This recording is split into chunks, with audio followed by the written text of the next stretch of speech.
Bismillahirrahmanirrahim. Assalamualaikum warahmatullahi wabarakatuh. Hai, perkenalkan nama saya Dina Maharani dengan NIM 24233300013. Program Studi Manajemen Dakwah. Nah, kali ini saya akan menjelaskan analisis SWOT salah satu lembaga filantropi yang ada di Kota Bengkulu, yaitu Lazismu di Kota Bengkulu. Nah, seperti yang kita ketahui bahwasanya Lazismu itu adalah lembaga zakat yang berkhidmat dalam pemberdayaan masyarakat melalui pendayagunaan dana zakat, infak, dan wakaf, baik itu dari perseorangan, perusahaan, maupun lembaga. Nah, analisis SWOT ini sendiri itu menganalisis tentang kelebihan, kelemahan, peluang, dan ancaman. Nah, yuk mari kita bahas. Nah, analisis yang telah diperoleh itu terdapat 4 kelebihan, 5 kelemahan, 4 peluang, dan 4 ancaman yang sudah saya terahkan pada gambar di sini. Nah, langkah yang pertama yang dilakukan oleh Lazismu itu yaitu analisis SO strategi. Nah, ini digunakan untuk memanfaatkan kekuatan untuk meraih peluang. Nah, di sini ada 2 strategi. Yang pertama itu memanfaatkan opini WTP dan kepercayaan publik untuk meluncurkan program pemberdayaan berlanjutan. Nah, di sini ada 2 tindakan. Yang pertama itu mengembangkan program ZIS produktif. Contohnya itu ada pelatihan UMKM dan bantuan modal usaha untuk para mustahik. Nah, tindakan yang kedua itu memanfaatkan jaringan kantor layanan yang luas untuk pendataan dan pendampingan mustahik. Strategi yang kedua itu membangun sistem informasi integrasi berbasis akuntabilitas untuk meningkatkan transparansi dan efisiensi. Nah, di sini juga ada 2 tindakan. Yang pertama itu adopsi software akuntansi ZIS yang sesuai PSAK 109. Yang kedua itu mempublikasikan laporan keuangan yang telah diaudit secara berkala melalui website atau sosial media. Selanjutnya itu lembaga Lazismu juga bisa melakukan strategi WT, yaitu memanfaatkan kekuatan untuk mengatasi ancaman. Di sini juga terdiri dari 2 strategi. Yang pertama itu mempertahankan dan mempromosikan akuntabilitas untuk menjaga kepercayaan di tengah persaingan. Nah, tindakan yang bisa dilakukan itu yang pertama sosialisasikan capaian opini WTP kepada publik sebagai bukti akuntabilitas. Yang kedua, itu tingkatkan komunikasi aktif dengan muzaki melalui media sosial dan laporan berkala.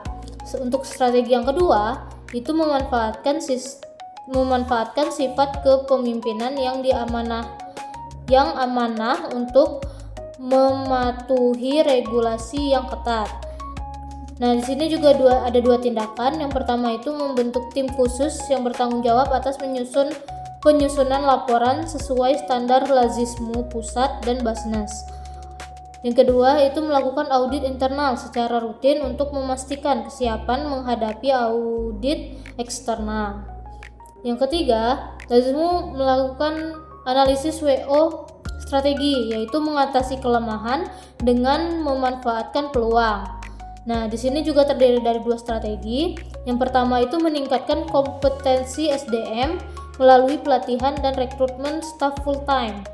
Nah, tindakan yang bisa dilakukan itu ada 2. Adakan program pelatihan dan sertifikasi AMIL kepada yang pertama itu adakan program pelatihan dan sertifikasi AMIL bekerja sama dengan Basnas atau lembaga pelatihan terakreditasi. Yang kedua itu rekrut 1 atau 2 staf eksklusif full time untuk menangani operasional harian. Nah, strategi yang kedua itu membangun kemitraan membangun kemitraan strategis untuk mengoptimalkan himpunan dan penyaluran. Nah, tindakan yang bisa dilakukan itu ada menjalin kerjasama dengan Majelis Ekonomi, PWM, atau AUM, Amal Usaha Muhammadiyah setempat untuk program bersama. Terus dapat melakukan optimalkan peran relawan untuk memperluas jangkauan penghimpunan dana. Yang terakhir yaitu analisis SWOT strategi. Nah, ini digunakan untuk meminimalkan kelemahan untuk menghadapi ancaman. Nah, di sini juga terdiri dari 2 strategi. Yang pertama itu membuat sistem laporan yang sederhana dan terstandarisasi untuk mengurangi kesalahan. Tindakan yang bisa dilakukan, yang pertama membuat template laporan yang user friendly dan sesuai dengan pedoman pusat. Terus adakan pendampingan rutin bagi pengurus cabang dalam penyusunan laporan. Nah, strategi yang kedua itu mengembangkan program insentif non finansial untuk meningkatkan komitmen pengurus paruh waktu. Nah, tindakan yang bisa dilakukan itu pertama memberikan apresiasi dan pengakuan sebagai piagam kepada pengurus atau relawan yang berprestasi. Terus tindakan yang kedua itu bisa membangun budaya organisasi yang kuat berdasarkan nilai-nilai keislaman dan kemuhammadiyaan. Nah, itulah tadi penjelasan tentang analisis SWOT pada Lazismu di Kota Bengkulu. Hanya itu yang bisa saya sampaikan. Apabila saya ada salah kata ataupun salah penyampaian, saya mohon maaf. Pada Allah saya mohon ampun. Wabillahi taufiq wal hidayah. Wassalamualaikum warahmatullahi wabarakatuh. Bye bye.